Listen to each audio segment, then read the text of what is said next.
અમરેલી જિલ્લાના જાફરાબાદ તાલુકાના બાબરકોટ ગામે દર વર્ષે હોળી અને ધૂળેટી તહેવારની ધામધૂમથી ઉજવણી કરવામાં આવે છે।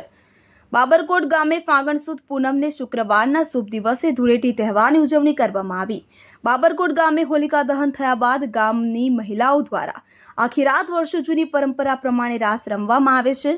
બાબરકોટ ગામે હોળીના બીજા દિવસે ધૂળેટીના પર્વની ઉજવણી ગામના તમામ લોકો સાથે મળીને કરે છે, જેમાં વહેલી સવારથી ગામના યુવાઓ વિવિધ વેશભૂષામાં ઢોલ અને નગારા સાથે ઘેર કાઢવામાં આવે છે, જેમાં ગામના વિવિધ પ્રકારના કપડાઓ પહેરીને ગામમાં જે લોકોને ઘેર કેમ હોય ત્યાં જઈને મનોરંજન કરે છે અને એકબીજા સાથે રંગોથી એકબીજાને રંગવામાં આવે છે।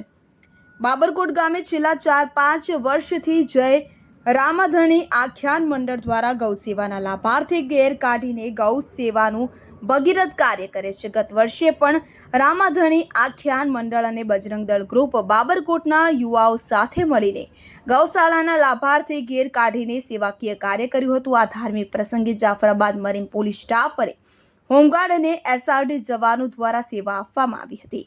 ધૂળેટીના ધાર્મિક પ્રસંગે ગામના ઘેરૈયાઓ દ્વારા ધૂળેટીના રંગોમાં રંગાઈ જઈ ગામના આગેવાનો વડીલો દ્વારા ધૂળેટીના પાવન પ્રસંગે ગામના તમામ લોકોને ધૂળેટીના તમામ રંગોથી ગામના લોકોના જીવનમાં હરહંમેશ ખુશીઓ અને ઉમંગ રહે એવી ગામના તમામ લોકોને શુભકામનાઓ પાઠવી હતી। રિપોર્ટર ભૂપત સાંખટ, જાફરાબાદ।